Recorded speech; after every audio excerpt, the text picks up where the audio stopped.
Hi, my name's Stephanie. I'm an OATS, and I've got a client who is 69 years old. He's got Parkinson's disease, and he was diagnosed about 6 years ago. He's recently started showing early signs of dementia.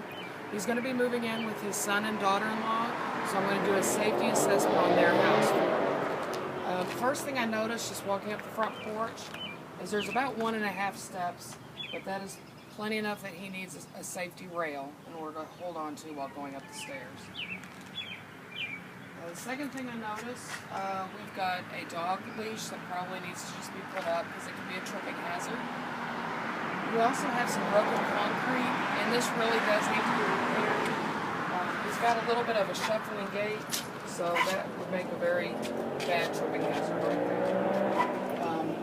Another thing is we probably need a little bit brighter light in the front here, just so he can see as it gets dark outside. So we're going to go on and move into the house now.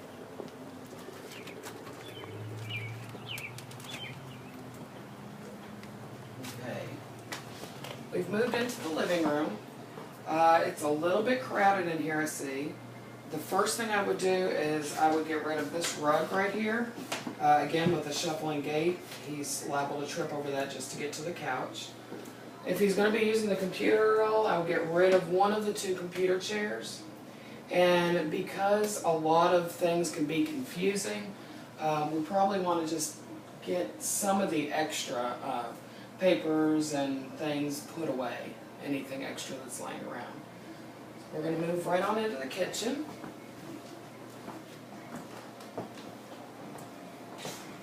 It's a fairly nice open kitchen. I think this will work out well for him.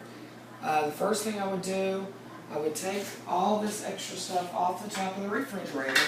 The reason for that is he does have a pretty bad tremor, and so when he's opening and closing the freezer or refrigerator, something could fall down on top of him. Another thing that I see that would help, again, due to confusion, this doesn't say whether it's hot or cold. So I would use maybe just some red and blue tape, red around the hot, blue around the cold. That would help him keep that. And then I noticed there's a lot of bottles of medication over here.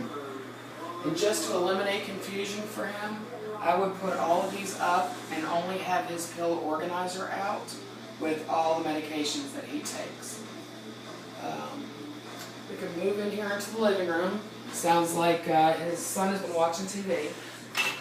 He does have 4 dogs, and they're outside right now. The only thing I see is the bottom of this gate, again, is a hazard because you can trip over the bottom of it. So I would get a gate that doesn't have that opening. It would just be open and not have that at the bottom of it.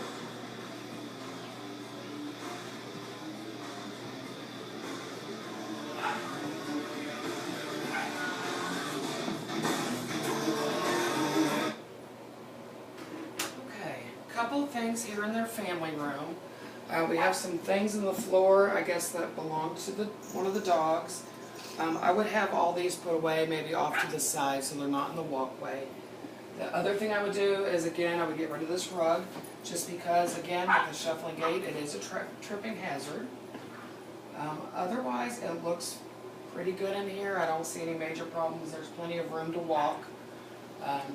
So that's really all in here. And then onto the bathroom. Again, right off the bat, I see 2 rugs, and they really do need to be brought up, just for the simple fact that rugs are the biggest tripping hazards there are. So we want to pick those up. We have the same issue in here as we did in the kitchen. We want to use tape or something that's going to show the hot versus the cold water. I notice we have a straightening iron that's plugged in. We would want to keep all those things unplugged and put away. We're definitely going to need some safety bars here for the shower. You're going to want one inside, one outside, and that just helps him hang on to something while he's getting in and out of the tub. He may possibly need it's kind of a short toilet, maybe a raised toilet seat with some bars that would help him get up. And also the scale. Since it's a small bathroom, you would want everything off the floor. So I go ahead and put the scale away somewhere else.